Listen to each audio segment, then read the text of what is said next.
চীনের tech giant Tencent এবং দক্ষিণ চীনের কুয়াংচৌ মেডিকেল বিশ্ববিদ্যালয়ের প্রথম সংযুক্ত হাসপাতাল যৌথভাবে একটি শক্তিশালী কৃত্রিম বুদ্ধিমত্তা মডেল চালু করেছে, যা মাত্র 1 মিনিটে জিন পরিবর্তন শনাক্ত করতে সক্ষম।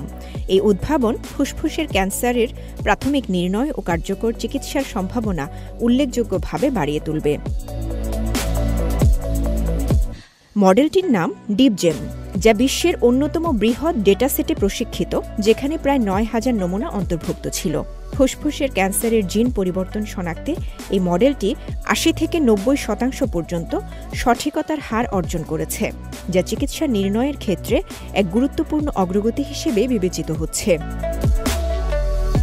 কুয়াংচৌ মেডিকেল বিশ্ববিদ্যালয়ের প্রথম সংযুক্ত হাসপাতালের প্রফেসর লিয়াং ওয়েন হুয়া বলেছেন, বর্তমান জিন পরীক্ষা সাধারণত সময় সাপেক্ষ এবং খরচ প্রায় 10 থেকে 20,000 ইউয়ান, যা অনেক রোগের জন্য বহনযোগ্য নয়। ফুসফুসের ক্যান্সারের জন্য নির্দিষ্ট চিকিৎসা পরিকল্পনা তৈরি করার আগে জিন পরীক্ষা অত্যন্ত গুরুত্বপূর্ণ। জিন পরীক্ষার চ্যালেঞ্জ হলো এটি তুলনামূলকভাবে ধীর এবং ব্যয়বহুল। আমাদের বর্তমান এনজিএস জিন পরীক্ষা সাধারণত 7 থেকে 14 দিন সময় নেয়।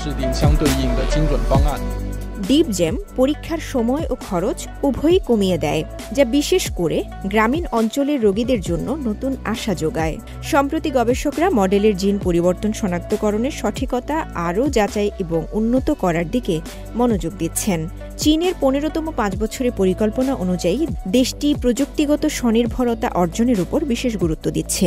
এই পরিকল্পনার মূল লক্ষ্য হল একটি আধুনিক চীন গঠন এবং হেলদি চায়না ইনিশিয়েটিভকে আরও এগিয়ে নেওয়া, যার উদ্দেশ্য জনগণের সামগ্রিক স্বাস্থ্য ও জীবনমানের উন্নয়ন নিশ্চিত করা।